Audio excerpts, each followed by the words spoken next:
Bonjour, c'est Gabriel Alonso. Écoute ce que dit la parole de Dieu aujourd'hui dans le livre des Psaumes au chapitre 126 et au verset 5. Ceux qui sèment dans les larmes récoltent en chantant. Quelle promesse, n'est-ce pas? Quelle parole encourageante et pleine d'espérance. Comme c'est souvent le cas, il est très facile de focaliser sur un seul aspect de ce verset, celui qui nous parle le plus, ou plutôt celui qui correspond à notre réalité du moment, comme si on se regardait dans un miroir. Les larmes. Lorsque tu lis ce verset, tu vois les larmes. Tu vois peut-être tes larmes, celles d'aujourd'hui ou même celles d'hier. Mais les larmes dont parle la Bible ici sont toutes particulières. Ce ne sont pas n'importe quelles larmes. Ce sont les larmes de ceux qui s'aiment. Ceux qui s'aiment en pleurant, ils travaillent en pleurant. Ce ne sont pas les larmes de ceux qui sont abattus, arrêtés, comme terrassés par le malheur.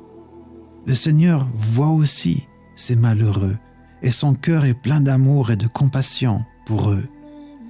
N'a-t-il pas pleuré lorsqu'il s'est rendu à Béthanie chez son ami Lazare qui venait de mourir? Oui, Jésus pleure. Il connaît la tristesse de l'humanité. Mais là, ce sont les larmes de ceux qui s'aiment, les ouvriers du royaume de Dieu qui s'aiment en pleurant, pris de compassion pour ceux qui se perdent. Les larmes de ceux qui sont persécutés, les larmes des justes, les larmes de ceux de qui on se moque et qui malgré tout insistent, continuent à espérer et sèment les larmes aux yeux. Les larmes de ceux victimes d'injustice, de trahison, d'abus. Aujourd'hui, c'est peut-être toi et tu continues à crier ton innocence, ta justice, ta rétribution. Tu sèmes en pleurant. Tu refuses la haine, l'amertume et tu continues à aimer malgré tout, à semer l'amour dans la terre de ton cœur. Par la prière, tu bénis, tu ne maudis pas. C'est beau, c'est puissant, c'est noble et c'est scripturaire. Semer l'amour sans rien voir pousser une saison après l'autre, mais continuer. Tu arrives peut-être à la fin de ce que tu as à semer, la fin de ta semence. Il ne te reste peut-être que quelques graines, mais c'est peut-être maintenant que tu vas voir que la semence porte enfin du fruit. Ne t'arrête pas aussi près du but. Qui sait?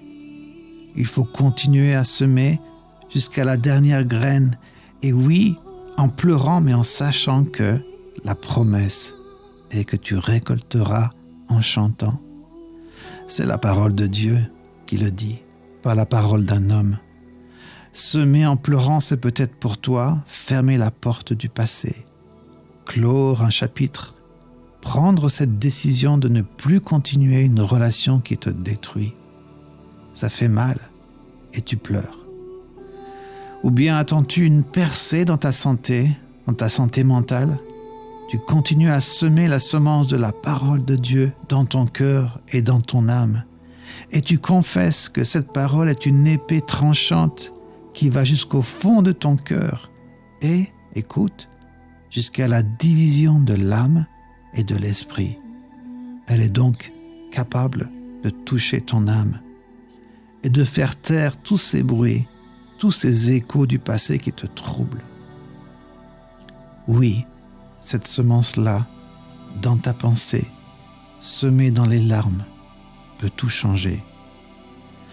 Viendra le temps des champs, le temps de la récolte. Le printemps à l'été succède toujours à l'hiver.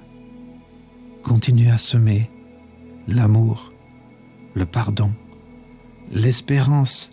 Continue à semer Christ. Viendra le temps de la récolte et des champs. Sois encouragé tout au fond de ton cœur. Que le Seigneur continue à révéler le chemin qu'il a préparé pour toi alors que tu sèmes fidèlement.